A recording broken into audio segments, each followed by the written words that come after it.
Ассалаумағалейкум баршаңызға. Америкадағы тағы бір қазақтан, қазақ еліне сәлем. Жалпы канал байқап отырғандарыңыздай жаңа канал. Не үшін бұл канал түсіруге бел байладым?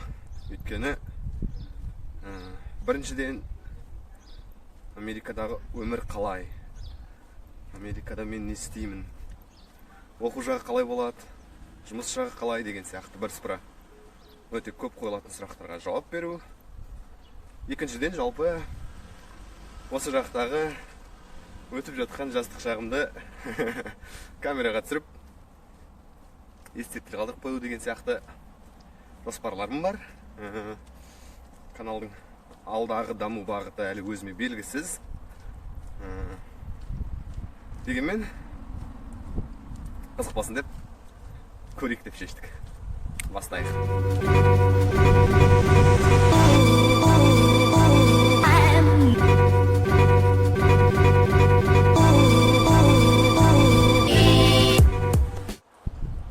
Мен қазір жұмыс орныма кетіп бара жатырмын. Ішін көрсетуге рұқсат болмайды ау шамасы. Жалпы жұмыс қалай? Қанша ақша төленіп жатыр, қандай жұмыс жасаймын, және бұл қаладағы жұмыстың ыңғайы қалай болады деген сұрақтарға жұмыстан түскеннен кейін жауап беретін боламын. Сонымен мен жұмыстан қазір түстім, түнгі сағат 12:30.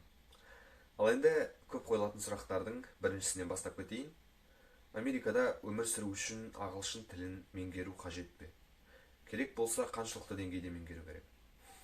Жалпы Қазақстаннан Америкаға келетін адамдардың басым бөлігі туристік визамен келеді, және екінші бір бөлігі студенттік визамен келеді.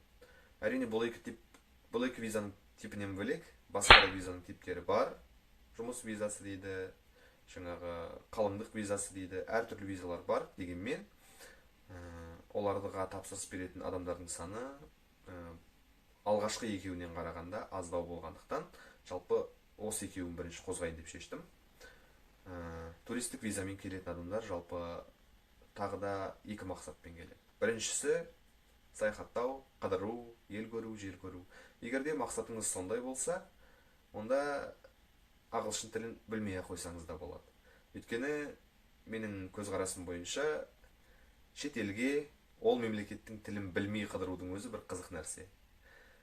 Сондықтан ол жерде ағылшын тілі талап етілмейді деп ойлаймын. Ал екінші топ бар, жалпы туристік визаны алып, бірақ бұл жақта жұмыс жасауға келетін. Әрине, оның себептері әртүрлі. Қазақстандағы экономика қозғамай қояйық. Жалпы отбасының жағдайын көтергісі келетін, өз жағдайын жасағысы келетін, немесе Қазақстаннан жаңағы жұмысынан көп ақша ала алмайтындықтан, немесе қарыз басып бара жатқандықтан, жалпы әртүрлі себептермен көптеген азаматтар мен азаматшалар шетелге шығып жатады жұмыс бабымен. Көбі Кореяда болады жалпы. Екінші таңдау ретінде Америкаға келіп жатады. Ал сіздің мақсатыңыз егерде бұл жақта жұмыс жасау болатын болса, әңгіменің ашығын айтқанда, ағылшын тілін меңгеріп келгеніңіз өзіңізге үлкен плюс болады. Өйткені ағылшын тілін меңгерген жағдайда сізге ұсынылатын жұмыстардың да түрлері көбейеді, және олардың жалақысы да көбірек болуы мүмкін. Жалпы, егер де тіл білмесеңіз, бұл жақтан әлі де болсын жұмыс табуға болады. Жалпы көптеген таныстарым тілді аса қатты меңгермеген, және олар басым бөлігі мувинг компанияларда жұмыс жасайды. Ол деген сөз үйлердің көшірісуі, жаңағы мебельдерді көтеру, тасу, немесе екінші бөлігі жаңағы асханаларда ыдыс жуумен, тазалық жұмыстармен айналысады. Немесе вышкада жұмыс жасап жатқандар бар. Жалпы тілді қажет етпейтін жұмыстар бар. Бірақ ол жұмыстардың көбі тілді қажет етпегеннен кейін еңбекті көбінен қажет етеді. Мысалға құрылыста жұмыс жасайтын болсаңыз, әрине сізден ағылшын тілі талап етілмейді, дегенмен оның орнына сізден қара күш көп шығындалады. Ал егер тіл меңгеріп келсеңіз, мысалға мен өзім официант болып жұмыс жасаймын. Бізде жұмыс стройкамен салыстырғанда әлдеқайда жеңіл деп есептеймін. Сондықтан тіл білмей жұмыс жасауға болады, бірақ тіл біліп келгендеріңіз өздеріңізге жеңілдік болады. Ал екінші түрі студенттік виза. Студенттік визамен жалпы көбіне жастар келіп жатады, 18 бен 30 аралығындағы. Олардың да мақсаты жалпы әртүрлі. Біріншісі, студенттік визаны алып, осы жаққа келгеннен кейін тіл курстарына ауысады. Тіл курстарына ауысудағы басты мақсат осы жақтағы оқудың ауыртпашылығын жеңілдетіп отырып, артылып қалған бос уақыттарының барлығында барынша жұмыс жасау және барынша ақша жинау. Мақсат жаңағы туристік визамен келетін екінші топтағы жаңағы топқа бөліп қойдық қой, жалпы түсінікті болу үшін. Енді ешкімді бөліп тастап жатқан жоқ. Түсінікті болу үшін деп жатырық та. Туристік визамен келетін екінші топтағы адамдармен жалпы мақсаты бір. Ондай жағдайда, ағылшын тілі білгені жақсы, білмесе де жұмыс табуға болады.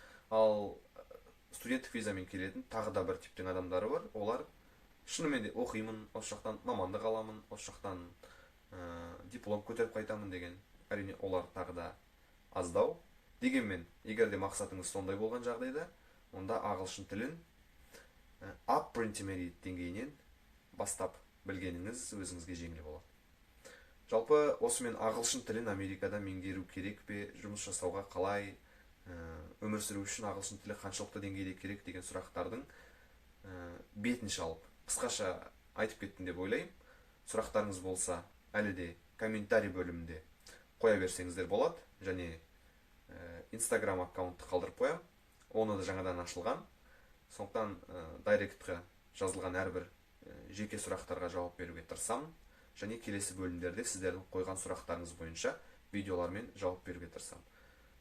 Ал қазірше осы видеоны аяқтайық. Егер де келесі видеолар қызық болып жатса, каналға жазылыңыздар және қоңыраушаны басып кетулеріңізді сұраймыз.